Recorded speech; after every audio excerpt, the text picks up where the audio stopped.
It's an honor now to be joined by the now retired Tyler Johnson, the Spokane Chief and NHL veteran, making the decision to hang up the skates. What went into that? Just getting old, I guess. Just wanting to do some other things and had a lot of fun, but I think it's time. What do you feel when you walk back in this building where you started your career and had so much success with the Chiefs? I mean, just kind of a lot of, I don't know if excitement's the right word, but when I was in this building, it was exciting times. It was, a place that I watched hockey growing up, seeing all the players before me, and then being able to play for the Chiefs, being able to have so much success and winning and playing in front of my family and stuff. It was just exciting times, and, really just the best times of my life and spent a lot of time in here, so it's really fun to come back. At what age did you know you wanted to be a hockey player? Probably before I was born. I had a pair of skates before I was born, so I think it was one of those things that my parents were kind of forcing on me, but at the same time, I absolutely loved it right away. My mom learned to skate. It was basically my daycare. She'd throw me on the ice and then, teach everyone else, and then I just had to fend for myself for a little bit. So I always loved it. I was always around the rink, skating, playing, doing everything I can, and I always wanted to be a hockey player. Obviously, you never know what's going to happen, but I always told myself I was going to do anything I could. I have to imagine you really wanted to play with the Chiefs, the hometown team, leading up to when you're drafted by Spokane. Did you have a feeling it was going to be Spokane, or did you think maybe you might be headed elsewhere, somewhere out in rural Alberta somewhere? Yeah, I had no idea. I felt like if anybody, it was probably going to be Spokane, but at that time, I can't even remember how tall or what I was. I could have been maybe 100 pounds at that point. So it was definitely a long shot to be able to play in Spokane or play for any WHL team getting drafted at 15. And, luckily for me, Tim Speltz, Bobby Brett, Bill Peters really just kind of believed in me, and they saw me through summer hockey and different things in the Spokane community, and just giving me my shot. And I don't know if I lived somewhere else than Spokane, I probably wouldn't have been able to play in the Spokane Chiefs, and I don't know if I would have got a shot anywhere. So I was pretty fortunate and pretty lucky. No, they made you made them look pretty smart in your first year. You guys win the Memorial Cup, and obviously in that playoff run, you were such an integral part, being named the playoff MVP as a rookie. Just take us back to that season. What do you remember about that room and obviously that playoff run and being able to lift the cup at the end of the season? I mean, it was amazing. I talk about with guys I played with in the NHL about winning the Memorial Cup, and they always ask who was on that team. And you're naming all the names, and quite frankly, it wasn't a lot of star names that had long NHL careers. I mean, obviously you have Spurgeon that's played the most out of everybody, but that locker room that we had was very tight. It was everyone loved each other. We played for each other. It was just a lot of fun. I learned the most that year in hockey than I think I've ever learned in hockey. Just you're finally playing more of a pro game and learning different things. And luckily for us, we had some great 20-year-olds. We had some great 19 and 18-year-olds that were older that really just kind of helped us in everything. And being able to play for the Memorial Cup in Kitchener was just outstanding. I remember we got to the Kitchener, and they actually said that we just finished in 4th place. Thanks for coming out. I remember it being on the news, and that really kind of stuck a chord for us, and kind of was like, you know what, we're going to do this. And we had some guys that were super tough, and it was a lot of fun to play. I always hear guys talk about the Chiefs fraternity and, your relationships, whether it's players that came before you, in your instance, like a Ray Whitney, to players that have come after you, like Berkeley Catton. Just what does it mean to kind of wear that crest, and whether you played with guys or they came before or after you, just knowing and having that in common? Yeah, I think it's amazing. I think it really stems from, Bobby Brett is the owner of, it's a family. That's kind of how everything's treated here, and I think that's how it should be. It's, we're we have the privilege to be able to play for Spokane, play in the community, play with the Chiefs. They do a great job of getting us out there and being in the community and trying to help out and raise some money and charity and do everything that we can. So they really make you feel like Spokane's home. Obviously for me, Spokane is home, so it's a little different than other people, but it's really fun that everyone comes in here, kind of embraces that. And you know, we always say once a Chief, always a Chief, and that's a really big honor. So you had mentioned your size when it was leading up to the WHL Bantam draft, and obviously your size played a role into the NHL draft as well. You go undrafted, and a lot of the analysts, or whatever you want to call it, pointed maybe towards your size. Being on the shorter side of hockey players your entire life, how much did you embrace kind of that chip on your shoulder, and did you feel like you had something to prove as being a quote-unquote undersized player?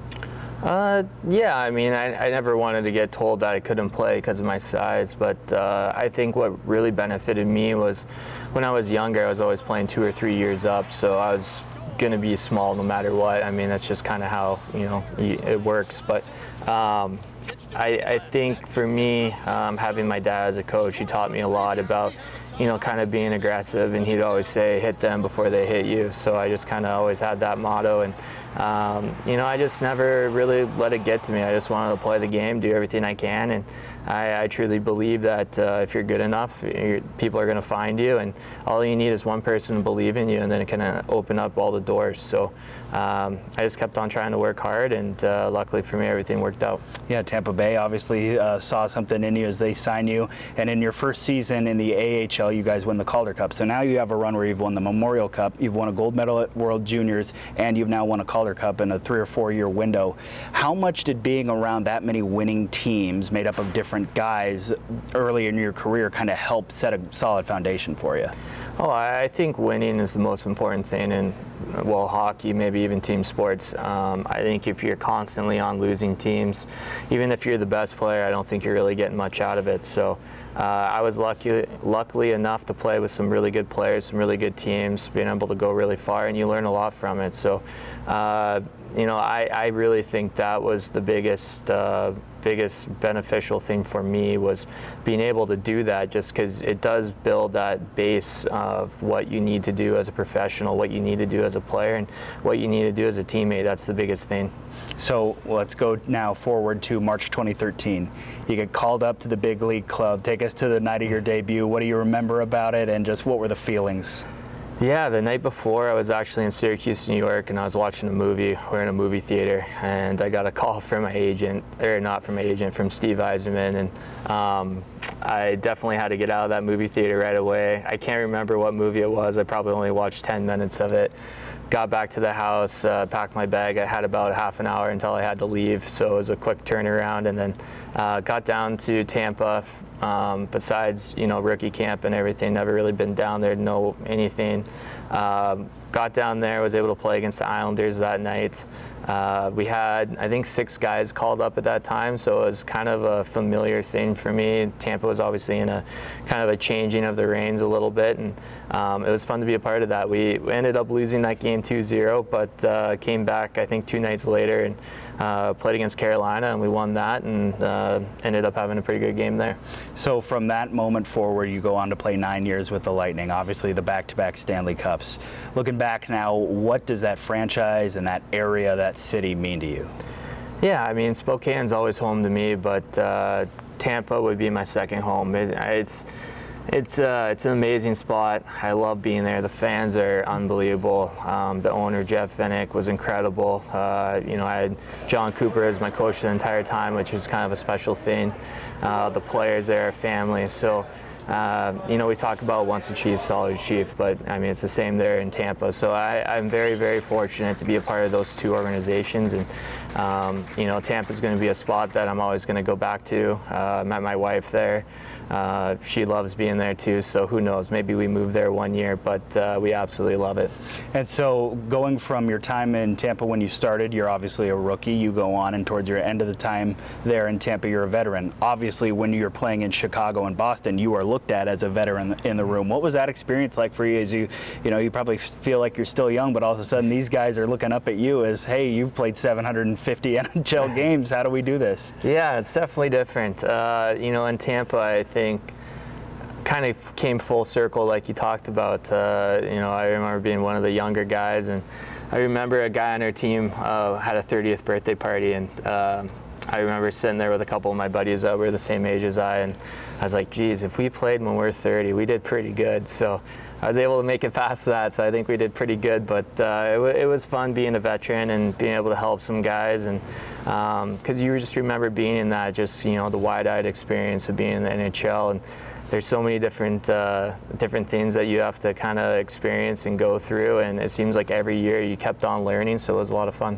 And obviously, those cities mean a lot to you, but you keep saying Spokane is home, and nothing proved that more than when you brought the Calder Cup here and when you brought the Stanley Cup here. What were those couple days like, and why did you want to bring it back here versus go somewhere else with it? You could have gone anywhere in the world with those trophies, but you chose to bring it back to your hometown. Yeah, I wanted to bring it home. There's so much support, so much family that lives here, so it's just kind of really fun to be able to share that with them, and I never would have been able to do anything I did without that community. So no, I mean, anytime I could ever win something, I always wanted to bring it back here. Obviously, behind you right now, your number 9 is up in the rafters, and you were here. We were talking a little bit. You said that might have been one of the last times you were here was on that night your number was retired. What was that process like? What was that phone call like when they told you they wanted to do it, and obviously having your name and number right up next to Ray Whitney's here in these banners? I mean, it was incredible. To be honest with you, when Bobby first told me, I thought he was just joking around, because he likes to kid around about stuff like that. But maybe he was joking, but I made him be pretty serious afterwards. But no, I was a dream come true. I mean, like I said, I've spent a lot of time in this rink, whether it be playing or watching, and it's just really cool to see my number up there and just have that there. Something that's so interesting if somebody reads over your history is all the unique situations that you have been in, whether it was playing in the first outdoor classic here in Spokane, or if it was playing on the same ice as Wayne Gretzky and Hockey Fest that we had a few years ago, or even something that's not on a lighter note in the bubble during the NHL playoffs when you won your first Stanley Cup. Just hockey's never been boring for you, has it? No, and that's what I was trying to allude to earlier, is every year there's something else that goes on that you have to learn. It's a new experience. You can never just say, oh, it's going to be this way. It's been really fun. It's been a journey for me. I'm so thankful that I've been able to go through everything, and definitely wouldn't be able to do that without hockey. So, it's the greatest thing in my life.